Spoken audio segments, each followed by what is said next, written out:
With 2026 just starting and 2025 ending off on a pretty rough note, and only Sonic Racing CrossWorlds and Sonic Rumble releasing in late 2025, and so far no confirmed continuous content, except for maybe something special for the 35th anniversary of Sonic. It is at this time unknown if Sonic fans will get something good in 2026, even if it's just news or leaks like regarding a possible Sonic Frontiers 2, and maybe even a trailer for Sonic Movie 4, which comes out in about a year, 2 months. But there are a few small things, like for example a few DLC characters coming to Racing CrossWorlds, such as Tango and Whisper. But as most of us know, that the 35th anniversary is coming, so it's possible that we may be getting something related to that, such as maybe new DLCs for previous games, maybe even some more news or new games that are coming out, maybe even some first looks at the Sonic movie spin-off that is set to release in December 2028. It is also really hard for us to do anything when it comes to Summer's Games Fest, which I'm not sure if it probably does happen once every year, as well as the Game Awards for each year. We've seen it as possible. At least the Sonic CrossWorlds got nominated, and Sonic Rumble got nominated for the best mobile game and the best family esports racing game or something like that. But of course, since Nintendo is probably more famous or just more into probably the best gaming content out there, obviously Donkey Kong Bananza and Mario Kart World has won the best family game and the best sports racing game. Sonic got nominated 3 times for the best family game, best esports racing game, and the best mobile game, which is good. But and then Nintendo only got nominated for 2 games, best family game and of course the best esports racing game, which is referring to the 9th Mario Kart game, Mario Kart World. I mean, if you want my opinion on that, it honestly doesn't make sense, since obviously Sonic Racing CrossRoads has way more positive reviews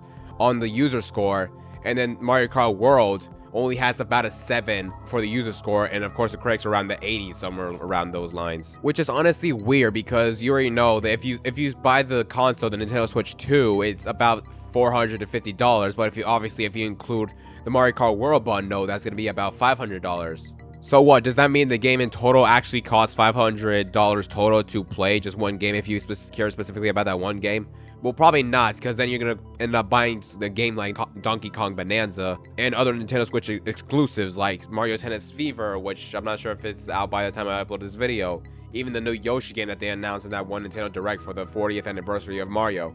And I find it also strange that they're releasing Nintendo Switch 2 editions for their games, such as Super Mario Wonder, Nintendo Switch 2 edition, The Legend of Zelda Breath of the Wild, Tears of the Kingdom, Nintendo Switch 2 edition, or Metroid Prime 4 for the Nintendo Switch 2 edition, all that, which is, honestly, I don't know what the point of that is. I mean, if they're already good games, so like, I don't know if it's going to be an update or just extra content. I don't no idea what this is. I don't have a Nintendo Switch 2 because, one, I'm not spoiled. Second of all, I just don't know if the Nintendo Switch 2 is worth it. I have seen mixed reviews online of whether or not to buy the Nintendo Switch 2.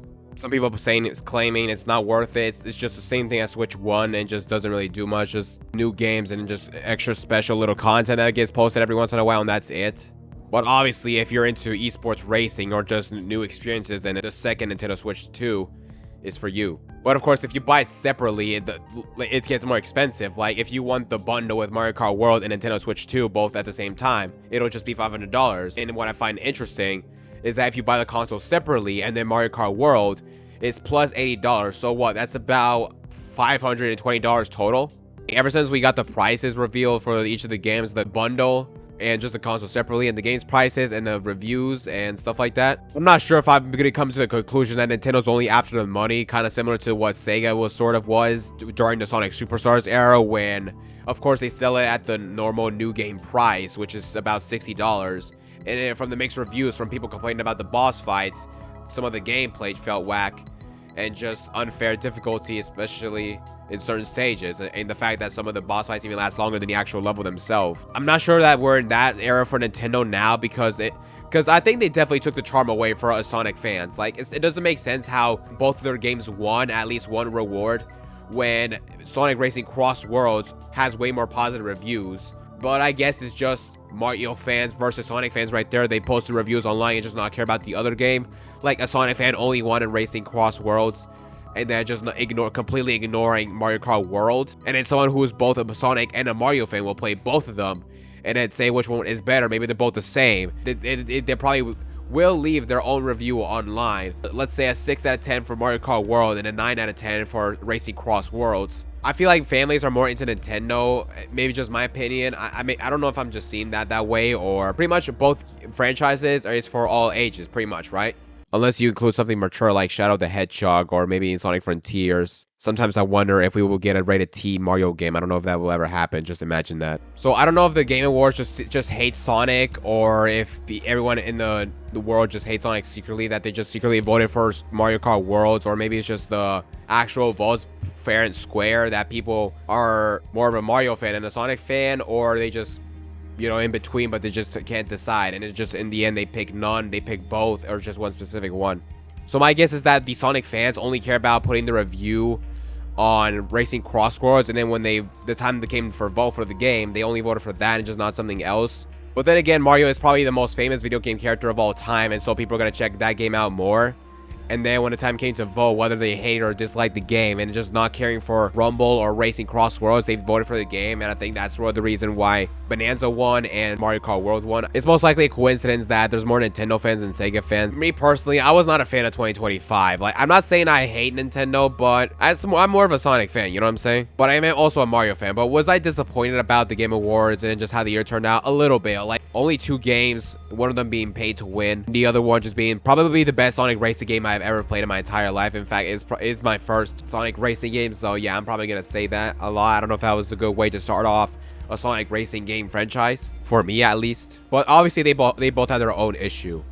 Sonic Racing CrossRoads, it's a great racing game. Like I said, me personally, it's my first Sonic racing game, so I don't know if it was a good way to start off the Sonic racing franchise, for me at least. So I'm sure by the reviews, a lot of people will say yes, probably, but then again, that's my first Sonic racing game, so I probably will get roasted by that in the comments or on social media. So the game is unique. Like, you can travel through different worlds, but you saw the ring, hence its name, Racing CrossWorlds. You have rival interactions, and I think the online play is pretty smooth. And just the game itself, like, when you play the game, it feels so much fun, it feels chaotic, and it's like fun and chaotic at the same time. Downfall for this is that I don't know if people who are so used to Mario Kart controllers, or I don't know if how long it would take for them to get used to the Racing CrossWorlds controllers, like the drifts, the mechanics, possibly different controls, like which button is which and how are they different and such like that. Maybe I'm just seeing that as a problem, as a skill issue, possibly. I don't know. Sonic Rumble has more mixed reviews for me because it is a fun game. It's like so easy to get some skins and grind the heck out of it. But obviously the downside is the pay to win. I actually said in my review is that the game feels like too pay to win, where just about every 2 rounds or just after 1 round you'll get offered a $5 something, a $5 bundle with the skin and just rings that you could just literally get just by playing the game. In my theory in that video, like I said, is that it is possible to try to get their budget back just because of how many times the game got delayed and then all the budget they spent on this game. That's possibly the reason why they're offering all these, because they're probably desperate to get their budget back, just because, like, I don't remember when it was originally going to be released, but it was going to say, like, I don't know what year it was. I think it was 2024, where it was supposed to release in September, and then it got delayed to spring 2025, and it got delayed again. And then by November 2025, it finally released. And obviously, when the game released, it had mixed reviews, with some people saying it's too pay to win, and just, you know, it's best to take shortcuts. But then again, the people who tested the game was basically just a demo version. It wasn't even the full thing. So by the time the full game launched, is where the people really can start talking about it. Meanwhile, for Nintendo, the Switch 2, it looks great, but judging by its cover, it looks to be weird. Like, everything is just, the color of each handle on each side just it looks buried into something more futuristic, like something black covering up the whole color.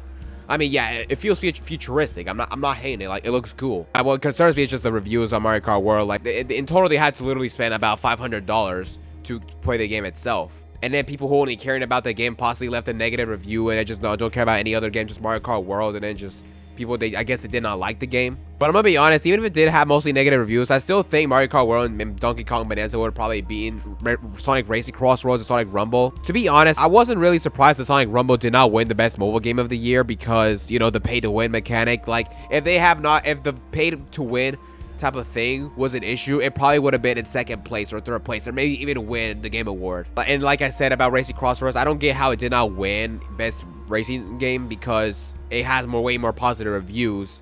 And then meanwhile, Mario Kart World has more mixed reviews among the users, the people, the audience. I guess it's just a lot of Nintendo fans, more than Sonic fans, going on to the website to vote for the game, and that may be the case. And then Sonic fans will probably obviously only care about Racing CrossRoads, just not Mario Kart World, or just not Nintendo Switch 2 in particular. But in the end, obviously Mario Kart World and Donkey Kong Bananza won, so that just closed off 2025 with a disastrous year, in my opinion.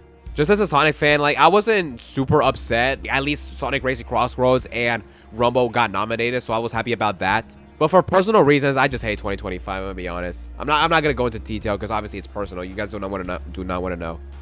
Now, with 2026 starting, we have started pretty decently. We have Tango and Whisper coming to Racing CrossWorlds as DLC characters, which I will not do playthroughs on them. I will just test them out and then just review on them, just to do a quick review and then just say like what I have to say if they're pretty good characters. And hopefully we hear them speak, hopefully. Have them reference the dialogue from the IDW comics. Maybe give it to the voice for the first time, especially if they appear in future mainline Sonic games, maybe even the last Sonic game, if it ever happens. We might get a first few looks at the 2 upcoming Sonic movies. The 4th Sonic movie, which is set to release in March of 2027. Don't worry, the Zelda movie will be released in May, so which is good for us because let's be honest, we don't want there to be a competition between Sonic 4 and the Legend of Zelda movie. Let's be honest. And then the upcoming spin-off, which we don't know yet, but my guess is the Shadow movie will release about a year and 9 months after the 4th movie.